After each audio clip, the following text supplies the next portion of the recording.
100세 시대, 지금부터 8분 안에 걷는 것 하나만으로 건강한 삶을 누릴 수 있는 방법에 대해 모두 안내해 드리겠습니다. 안녕하세요, 군구입니다. 오늘은 걷기에 대해 이야기해 보려 합니다. 요즘 날씨도 좋고 걷기 운동하시는 분들 많으시죠? 걷기만 잘해도 여러분의 건강이 개선되면서 각종 성인병이 사라집니다. 하지만 누구보다 열심히 걷고 운동하며 관리하는데도 불구하고 여러분의 질병이 사라지지 않는 것은 왜일까요? 그것은 매우 사소합니다. 첫째, 걷는 동안 뇌가 걷기에 집중하지 않기 때문입니다. 즉, 여러분이 뇌가 집중할 수 없는 걷기를 하기 때문입니다. 둘째, 걷는 동안 몸이 걷기에 집중하지 않기 때문입니다. 즉, 여러분이 몸이 집중할 수 없는 걷기를 하기 때문입니다. 마지막 셋째, 걷기를 통한 에너지 흐름이 원활하지 않기 때문입니다. 즉, 여러분이 에너지 흐름을 방해하는 걷기를 하기 때문입니다. 이 중 우선 첫 번째, 뇌가 걷기에 집중하는 것을 여러분이 어떻게 방해하고 있는지 설명드리겠습니다. 걷기 운동을 하시는 분들을 보면 흔하게 볼 수 있는 것이 누구와 짝을 이루어 수다를 떨면서 걷거나 아니면 라디오나 음악 등을 틀어놓고 걷습니다. 이 습관이 여러분의 뇌가 걷기에 집중하지 못하게 만듭니다. 그래서 남들은 걷는 것만으로도 건강한 생활을 누리는데 여러분은 걷고 운동하고 먹는 것까지 관리하는데도 불구하고 건강이 나아지지 않는 것입니다. 우리의 뇌는 멀티플레이를 하지 못합니다.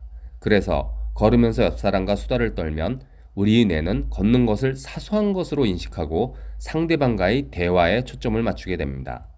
그럼으로써 걸으면서 병행되어야 할 내부 흐름을, 즉 우리 몸을 건강하게 만들어주는 에너지의 흐름을 만들어내지 못하고 에너지를 엉뚱한 곳에 쓰게 되는 거죠.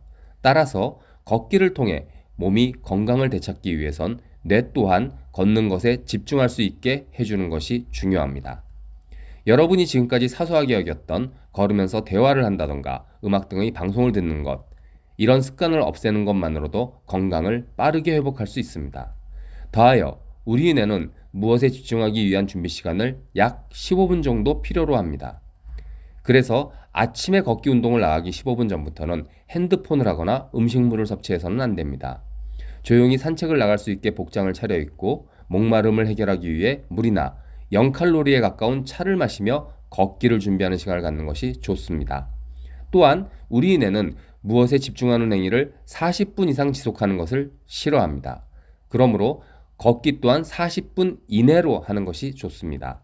마지막으로 우리 뇌는 무엇에 집중하고 나면 휴식을 원합니다. 그래서 40분 걷기 이후엔 약 20분간 아무것도 하지 않고 편안한 자세로 휴식을 취하는 것이 좋습니다. 핸드폰으로 인터넷을 검색하는 등의 행위나 TV, 라디오를 듣는 것들은 휴식이 아님을 명심하셔야 합니다. 이때도 물이나 차를 마시는 것은 좋으나 음식물을 섭취해서는 안 됩니다. 다시 한번 우리 뇌가 걷기에 집중하게 만들어주기에 대해 정리해 보겠습니다. 첫째, 아침에 눈을 떠서 걷기를 시작하는 분이시라면 걷기를 준비하기 위해 옷을 입고 물 한 잔을 마시는 시간 동안 우리 뇌를 어지럽히는 각종 전자기기 사용을 하지 않는 것이 중요하다 말씀드렸습니다. 둘째, 걷기를 시작하면 함께하는 이와 수다를 떤다던가 방송을 듣는 습관을 멈추고 걷는 것에 집중해야 합니다. 이때 효과적인 방법은 세상과 자신의 호흡을 관조하는 것입니다. 예를 들어 들숨에 세상의 아름다움과 넘치는 에너지를 코를 통해 들이마셔 단전까지 내려보내듯이 관조하고 날숨에 오로지 단전만을 관조하는 것입니다. 똑같이 걷더라도 한 호흡에 세상과 나의 단전을 연결하면 단전에 에너지가 충만해집니다. 이렇게 단전에 생성된 에너지는 여러분의 몸을 치유해주는 역할을 합니다.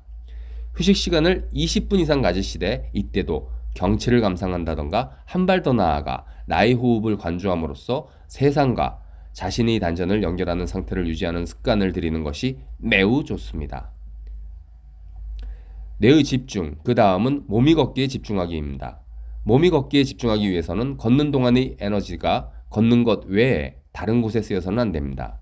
중복되는 설명이기도 하지만 그러기 위해서는 걷는 동안 그리고 걷기 전후 20분간 음식물을 섭취하지 않아야 합니다.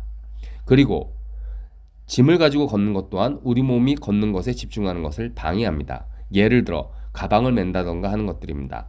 가장 안 좋은 것은 한쪽에 치우친 짐입니다. 대표적인 예가 크로스백이나 한쪽 손에 무엇을 들고 걷는 것입니다. 종이 한 장조차도 한쪽 손에 들지 마세요. 한쪽에 치우친 짐을 들고 걸으면 걷는 동안 이루어져야 할 몸의 균형 잡기가 제대로 이루어지지 않아 걷기 운동의 가장 큰 장점 중 하나가 상실됩니다. 마지막 셋째, 걷는 동안 에너지의 흐름이 경직되는 행위를 해서는 안 됩니다. 예를 들어 힘을 주어 걷는 파워워킹이나 힘이 과하게 들어가는 속보 등의 행위가 대표적입니다. 물이 흐르는 파이프를 생각해 보시기 바랍니다. 파이프가 내부의 흐름에 유동적으로 대처하지 못하게 단단히 고정되어 있으면 물이 원활하게 흐르는 것을 방해할 뿐만 아니라 흐름에 방해되는 부분이 시간이 지날수록 손상되는 현상이 발생합니다. 즉, 몸의 어느 곳이든 조금이라도 힘이 들어간 상태로 걷게 되면 에너지의 흐름이 경직되고 내부가 마모되는 현상이 발생합니다. 이런 행위는 우리 몸의 질병이 치유되는 것이 아니라 외려 몸을 상하게 하는 결과를 초래할 수도 있습니다. 또한 몸의 관절을 각지게 하는 행위도 힘을 주는 것과 똑같은 결과를 초래합니다. 예를 들어 파워워킹을 하시는 분들은 팔굽을 90도로 꺾은 걷습니다. 파이프 내의 물, 즉 에너지가 원활히 흐르기 위해선 파이프가 유려한 곡선이 되어야 좋습니다. 그런데 이런 관절이 각진 형태는 유려한 곡선 형태를 못하게 만듭니다. 마지막 정리해 보겠습니다. 에너지 흐름이 원활한 걷기를 위해서는 몸에 힘을 빼고 관절이 과하게 꺾이지 않도록 합니다. 에너지 흐름이 효과를 높이고자 한다면 손가락 끝마디까지도 힘을 빼서 부드러운 곡선을 유지하면서 걷는 동작의 흐름에 맞추는 것이 좋습니다.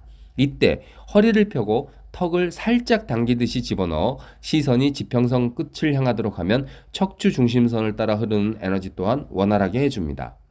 우리가 성인병이라 부르는 당뇨, 고혈압, 통풍 등의 질환들은 지금까지 사소하게 여기던 몇 가지 습관을 교정하여 걷는 것만으로 대부분 치유가 됩니다.